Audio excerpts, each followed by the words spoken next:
Hi everyone, my name is Palmyra Urbina, and I was given exercise 7-8 to do. So first thing, I usually like scrolling down and looking to the text, and when you pull up the text, it obviously gives you some information regarding the question and exercise. So while I was looking over it, it made it a lot more easier to try to do this problem. So we have the following information pertaining to this company, and unfortunately I don't know how to pronounce that, but we have this company right here, and we obviously have all of this information right here. So to prepare a bank reconciliation at July 31st, 2017, we're going to obviously want to put the month right here. And so we're going to go ahead and click right here, July 31st, 2017. Now with that being said, we want to include a cash balance per bank statement. So that's going to be right here. And so we're going to look up with the information that's been given, and we see that the cash balance per bank is $8,088. So we're going to go ahead and include that right there. Next part, we're going to want to add the deposits in transit. So once we have that information right there, we're going to look at the information provided right here, and it's going to be number 4, deposits in transit. So that's going to be the 3,460, and we're going to go ahead and write that right here in the section. Now I'm kind of old school, so I don't really use Excel. I like pulling out a calculator. So when you add that information, the 8,088 to the 3,460, you get 11,548. Now for the next section, it's going to be a less. And obviously, like if you look under this example in the reading, it has less, and then the outstanding checks, all that information right here too. So you can always reference that. So right here next to less, we're going to want to put outstanding checks. So we're going to scroll up again and look for the outstanding checks within this section, and it's going to be line number 6, 703. So we're going to want to put that right there, 703. Now since this is a less, we're obviously going to want to subtract. So what we're going to want to do is subtract the 703 minus the 11,548. But before we do that, we're going to have to put in adjusted cash balance per bank. Obviously after subtracting that, we're going to get a 10,845.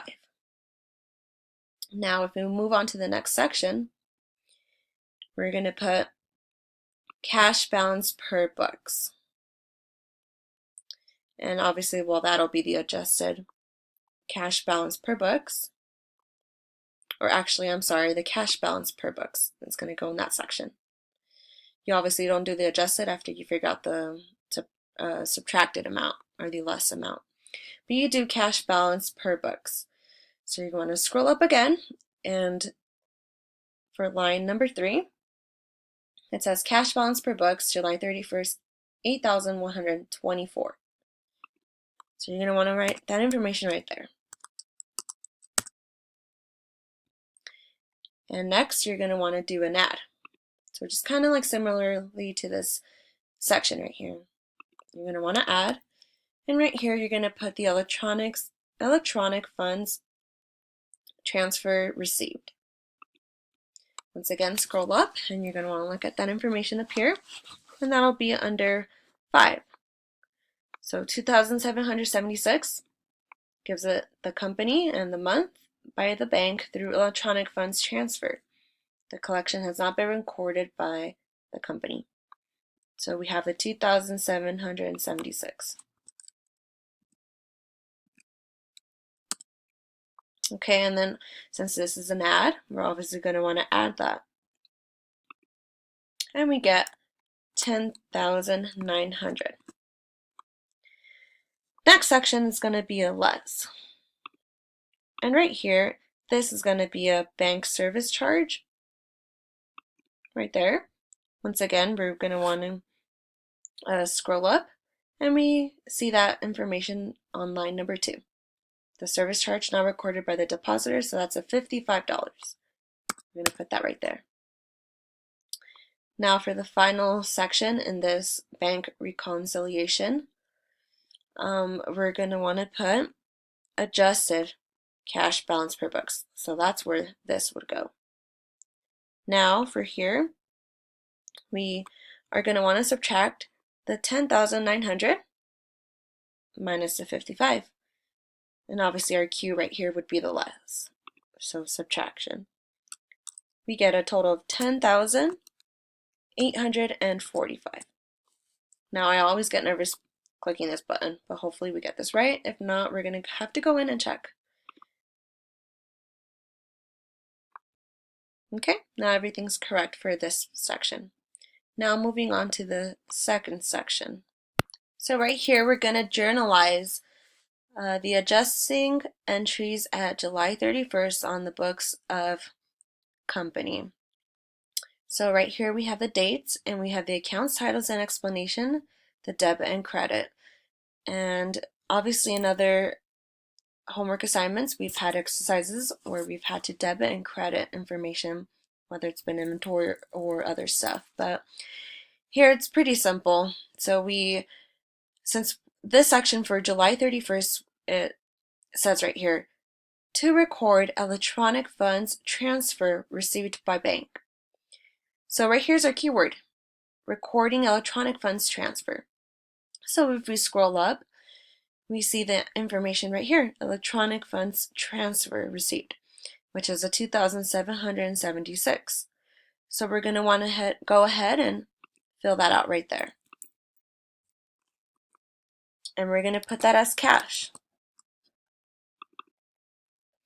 And we're going to debit the amount of 276.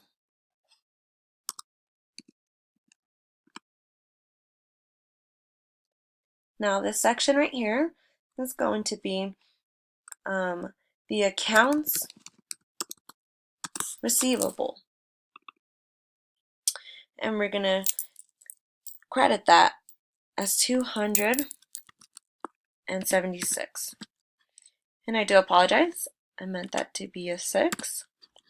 Obviously you always want to go ahead and double check your work before you submit anything, but it's a 2,776.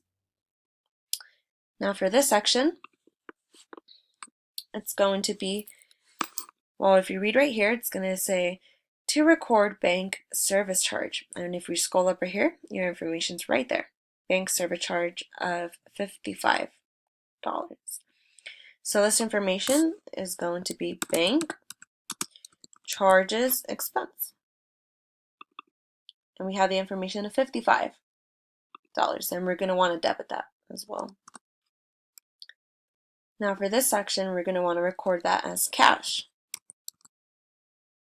And we're going to be paying that out of the cash. And we are going to credit that $55. So once again, you're going to want to just double check your work, but if you also click on the link to text, it'll take you to the text information of the book, and that information is listed there, and you can definitely get some help from that. So hopefully I get this one right again, and if not, we'll go ahead and change it. And I got it correct. So this basically concludes exercise 7-8. But once again, if there are any other questions, you can definitely reference the link to text icon or link right here. And by reading that, you definitely get some help on these things.